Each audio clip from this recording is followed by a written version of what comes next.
चैत्र नवरात्रि में चाहे कुछ भी मत करना, लेकिन ये दो काम जरूर कर लेना, दौड़ी चली आएगी माँ लक्ष्मी। नमस्कार दोस्तों, राधे राधे, जय श्री कृष्णा। दोस्तों, जय माता दी। मित्रों, चैत्र नवरात्रि का व्रत माँ दुर्गा के भक्तों के लिए बेहद खास माना जाता है। इस दौरान भक्तजन अपनी अपनी मुरादें पूरी करने के लिए पूरे 9 दिनों का उपवास रखते हैं और फलाहार पर रहते हैं। नवरात्रि का व्रत शरीर को शुद्ध करने और खुद को स्वस्थ बनाने के लिए प्रभावशाली तंत्र माना गया है।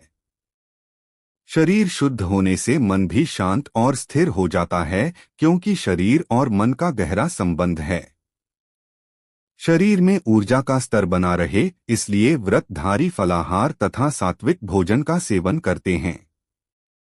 इस दौरान न सिर्फ अनाज बल्कि उन सभी प्रकार के खानपान से भी बचना चाहिए जिससे शरीर को अनेक प्रकार के नुकसान हो सकते हैं। यहाँ जाने नवरात्रि में किन किन चीजों को खाने से बचा जाना चाहिए। अध्यात्म पथ पर प्रगतिशील साधकों के लिए नवरात्रि के त्योहार की अनुपम महिमा है। संपूर्ण वर्ष में आती शिवरात्रि साधक के लिए साधना में प्रवेश करने का काल है, तो नवरात्रि उत्सवपूर्ण नवीनीकरण के अवसर की 9 रात्रियां हैं। प्रसिद्ध ज्योतिषाचार्य बता रहे हैं कि नवरात्रि महत्वपूर्ण क्यों है और हम इसका लाभ कैसे उठा सकते हैं। नवरात्रि व्रत का मूल उद्देश्य है इंद्रियों का संयम और आध्यात्मिक शक्ति का संचय। वस्तुत नवरात्र अंत शुद्धि का महापर्व है।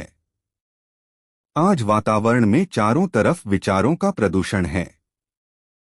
ऐसी स्थिति में नवरात्र का महत्व और भी अधिक बढ़ जाता है। अपने भीतर की ऊर्जा जगाना ही देवी उपासना का मुख्य प्रयोजन है। चैत्र नवरात्र से नववर्ष के पंचांग की गणना शुरू होती है। चैत्र नवरात्र का धार्मिक दृष्टि से खास महत्व है, क्योंकि चैत्र नवरात्र के पहले दिन आदिशक्ति प्रकट हुई थी और देवी के कहने पर ब्रह्मा जी को सृष्टि निर्माण का कार्य शुरू किया था। इसलिए चैत्र शुक्ल प्रतिपदा से हिंदू नववर्ष शुरू होता है। नवरात्रि का आध्यात्मिक महत्व। सर्दी और गर्मी की ऋतुओं का मिलन काल आश्विन और चैत्र मास में जिन दिनों आता है, वे नवरात्रि कहलाते हैं। उन दिनों शरीर, मन और प्रकृति के विभिन्न घटकों में विशेष रूप से उल्लास भरा रहता है। वातावरण में विशिष्टता व्याप्त रहती है। शरीर दबे हुए रोगों को निकालने का प्रयास करता है। इसीलिए इन दिनों रोग बढ़ जाते हैं। आयुर्वेद इस अवसर को शरीर शोधन के लिए विशेष उपयोगी मानता है। चैत्र नवरात्र में वसंत होता है। प्रकृति की शोभा देखते ही बनती है।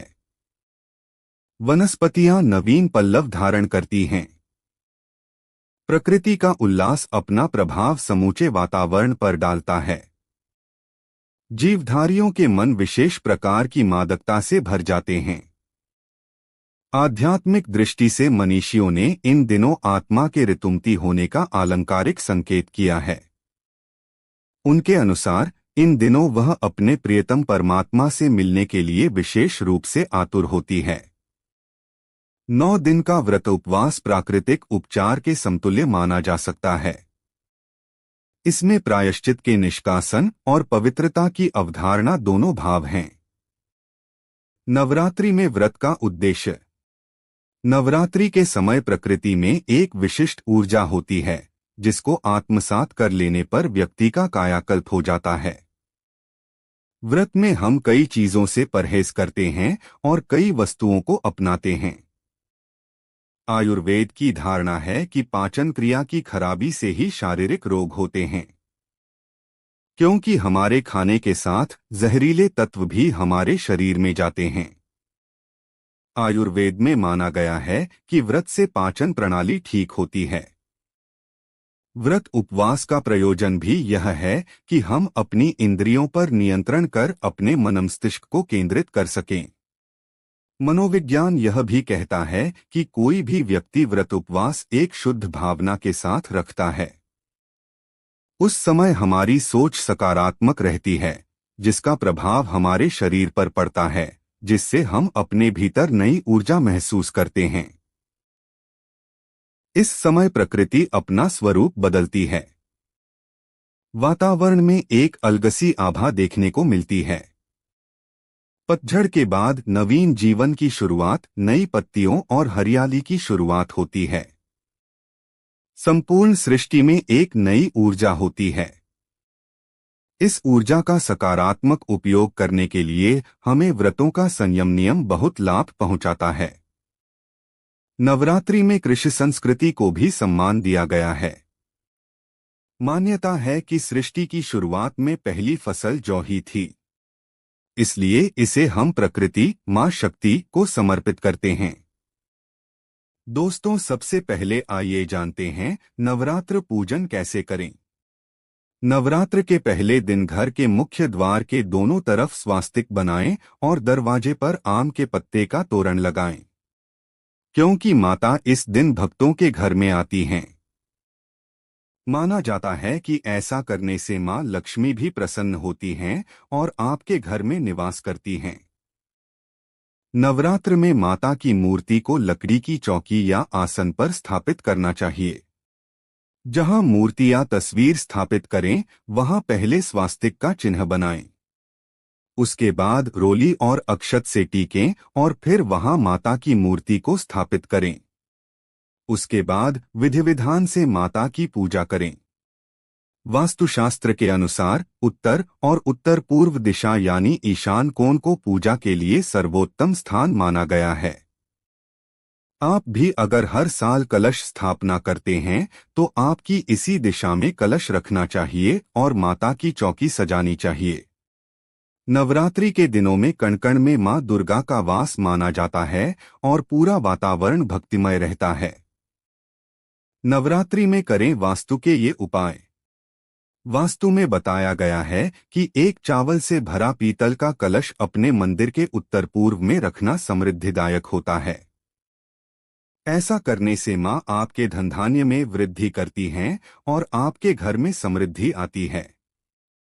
पूजन कक्ष साफ सुथरा हो और उसकी दीवारें हल्के पीले, गुलाबी जैसे आध्यात्मिक रंग की हो तो अच्छा है, क्योंकि ये रंग आध्यात्मिक ऊर्जा के स्तर को बढ़ाते हैं।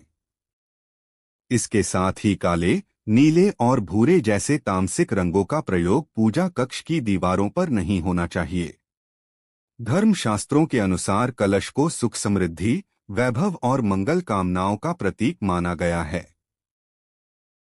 वास्तु के अनुसार ईशान कोण यानी उत्तर पूर्व जल एवं ईश्वर का स्थान माना गया है और यहाँ सर्वाधिक सकारात्मक ऊर्जा रहती है। इसलिए पूजा करते समय माता की प्रतिमा या कलश की स्थापना इसी दिशा में करनी चाहिए।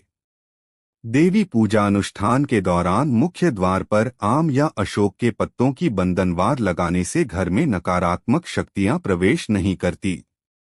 नवरात्रि के नियम। एक नवरात्रि का व्रत रखने और पूजन करने का कुछ नियम भी होता है। धार्मिक मान्यताओं के मुताबिक जो भक्त इन नियमों के साथ माता रानी की पूजा उपासना करता है, उस पर माता रानी की अति कृपा होती है। माता रानी उसकी सभी मनोकामनाएं पूरा करती हैं। 2. धार्मिक कार्यों में मन लगाएं। नवरात्रि के 9 दिनों में व्रतधारी को अपना मन भौतिकता की चीजों से दूर रखना चाहिए। उन्हें अपना मन हमेशा माता रानी के चरणों में लगाकर रखना चाहिए। धार्मिक कार्यों में समय बिताना चाहिए। इस दौरान दुर्गा चालीसा और दुर्गा सप्तशती का पाठ करते रहना चाहिए। 3. कन्याओं और महिलाओं का सम्मान करना चाहिए। भारतीय परंपरा में कन्याओं को मां दुर्गा का स्वरूप माना जाता है। इसी कारण से लोग नवरात्रि में कन्याओं का पूजन कर पुण्य प्राप्त करते हैं। नवरात्रि के दिन में सभी महिलाओं में किसी न किसी देवी का स्वरूप होता है। इसीलिए किसी भी कन्या महिला के प्रति असम्मान का भाव नहीं रखना चाहिए, बल्कि उनमें मां दुर्गा के किसी न किसी स्वरूप को मानकर मन ही मन प्रणाम करना चाहिए। 4. घर को न छोड़े अकेला। यदि घर में कलश, घट की स्थापना हुई हो या माता की चौकी या ज्योति लगी हो तो किसी न किसी को हमेशा उसके पास रहना चाहिए। इस दौरान घर में किसी एक व्यक्ति का होना जरूरी होता है। व्रतधारी को दिन में नहीं सोना चाहिए। 5. तामसिक भोजन से करें परहेज। धार्मिक मान्यताओं के अनुसार नवरात्रि के दौरान व्यक्ति को सात्विकता का विशेष ध्यान रखना चाहिए। उन्हें तामसिक प्रवृत्ति के भोजन से परहेज रखना चाहिए। नवरात्रि के 9 दिनों में आहार, व्यवहार और विचार में सात्विकता होनी चाहिए। 6. कामवासना पर रखें नियंत्रण। नवरात्रि के दिनों में कामवासना से मनसा वाचा कर्मणा विरक्त रहना चाहिए। महिला और पुरुष दोनों को ब्रह्मचर्य का पालन करना चाहिए। 7. अनाज का सेवन। गेहूं, चावल, सूजी, बेसन, मकई का आटा, बाजरे का आटा या रागी आदि इन 9 दिनों के दौरान सख्त वर्जित हैं। गेहूं जैसे ग्लूटेन खाद्य पदार्थों से दूर रहकर आप एलर्जी पैदा करने वाले प्रोटीन से बचे रह सकते हैं। 8. नमक का सेवन।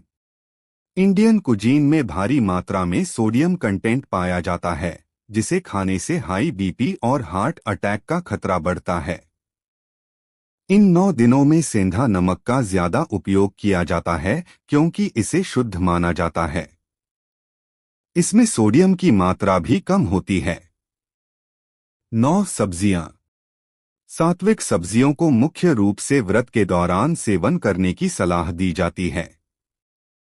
आलू, गाजर, शकरकंद, कच्चा केला आदि जैसी सब्जियां स्वाद में भी जायकेदार होती हैं और व्रत के दिनों में शरीर को तुरंत एनर्जी भी देती हैं।